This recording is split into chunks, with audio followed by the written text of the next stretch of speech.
Even though the spring event is coming to a close, Niantic is coming out with new events, as well as new items and new updates. So with all of that said, we've got some news.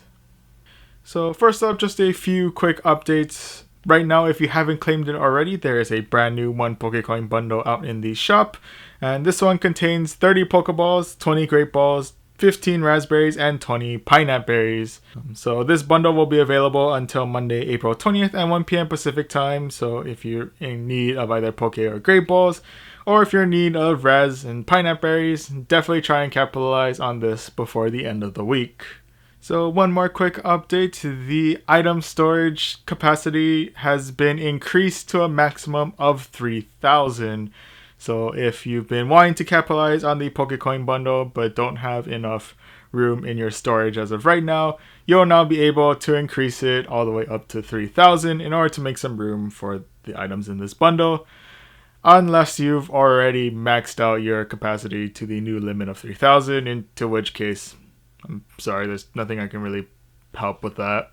So next up, Niantic is introducing a few new updates to the game to allow players to further enjoy the game from the safety and comfort of their own home, with the biggest update being the remote raid pass. So essentially what this raid pass does is that it allows players to participate in any raid battles that appears on their nearby screen. Other than that, as of right now, raid passes, those remote raid passes will be functioning very similarly to the raid passes currently available. You'll only require one remote raid pass in order to access a raid at one time. And assuming this also means that even if you lose the raid battle, you'll still be able to continue to enter that raid, even though you use a remote raid pass instead of the usual.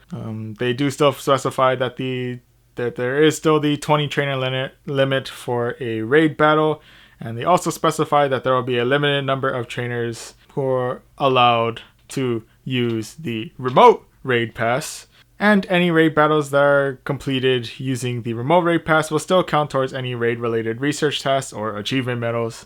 When the remote raid battle pass is launched, trainers battling in raids remotely will have the exact same attack power as trainers who are battling at the raid location. However, it is worth noting that at a later time, the attack power of trainers battling remotely will be reduced. And if I'm reading this correctly, at an even later time, trainers battling at the raid location in person will have a higher attack power than a trainer battling remotely. One final note about the remote raid pass is that they are planning to release a 1 PokeCoin bundle that will feature the remote raid passes coming soon to the shop. And once the remote raid pass launch, it will be available to buy individually for the discounted price of 100 PokeCoins. So if you want to try and stack up on as much remote raid passes as able to, definitely keep out for either the 1 PokeCoin bundle, or be prepared to purchase as many as you can for the discounted price of 100 PokeCoins. Sorry, before I continue on with the next update, one final thing that I forgot to mention about the remote raid passes is that one feature of that raid pass that they are considering on adding is the ability to invite friends to those raids regardless of their location. Assumingly, if this is implemented, it essentially allows you to invite any friends that may be based in a location where there are no gyms available or no raid locations available for their nearby. You'll soon be able to invite those friends to any raids happening near your location.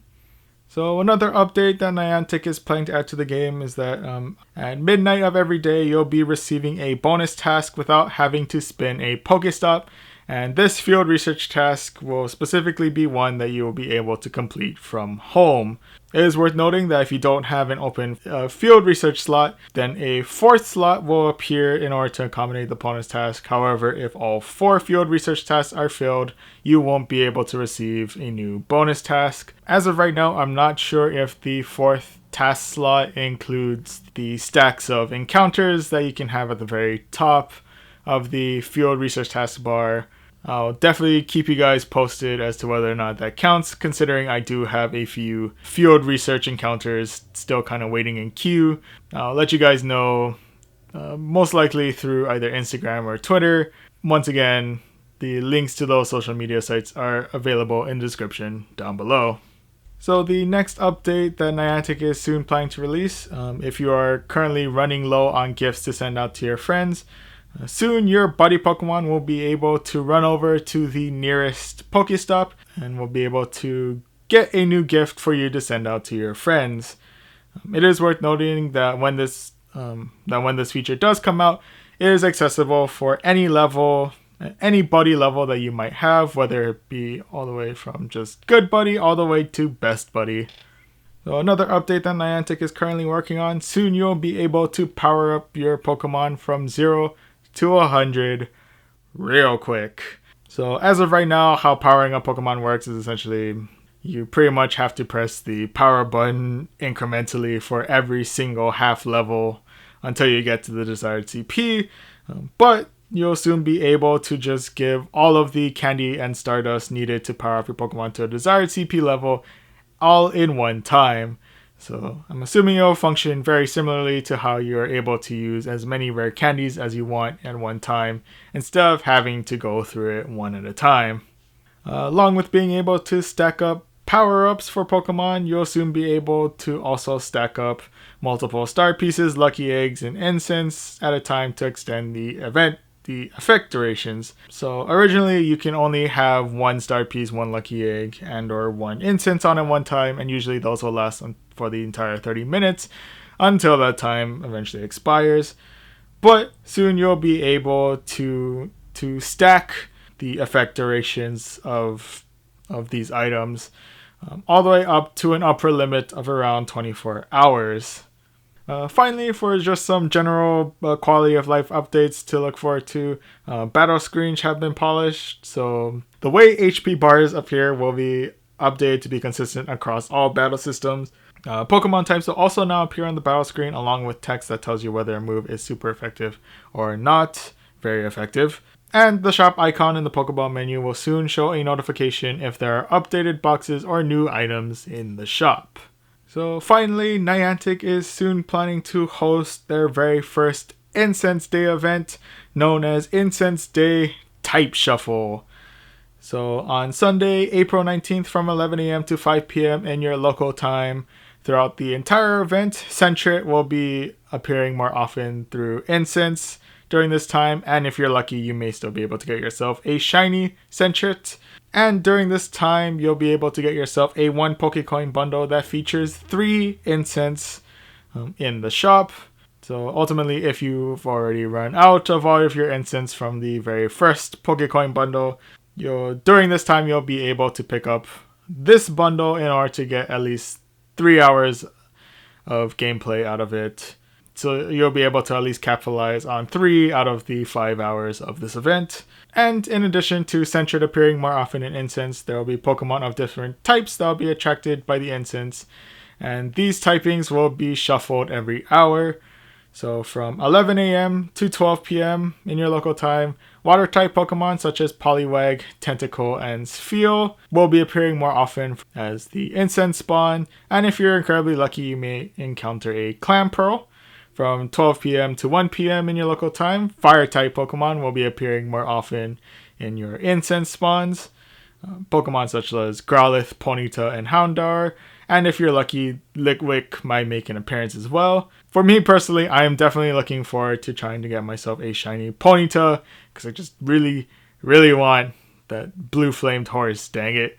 In any event, from 1 p.m. to 2 p.m. in your local time, Grass-type Pokemon such as Oddish, Roselia, and Lileep will be spawning more frequently as your Incense spawns, and if you're lucky, you may encounter a Ferroseed.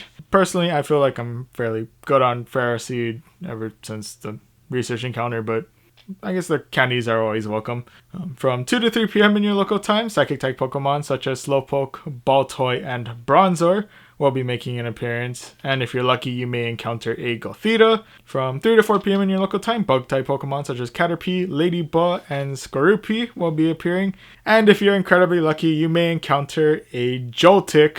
That is definitely a lucky encounter I'm particularly interested in, considering that's a Pokemon that I actually don't quite have yet on my main account.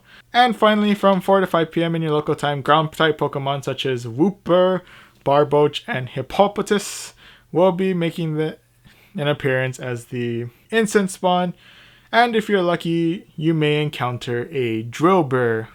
So that's all of the news I have for today. Once again, I hope you're all staying safe, staying healthy during this time, and I'll see you guys in the next video.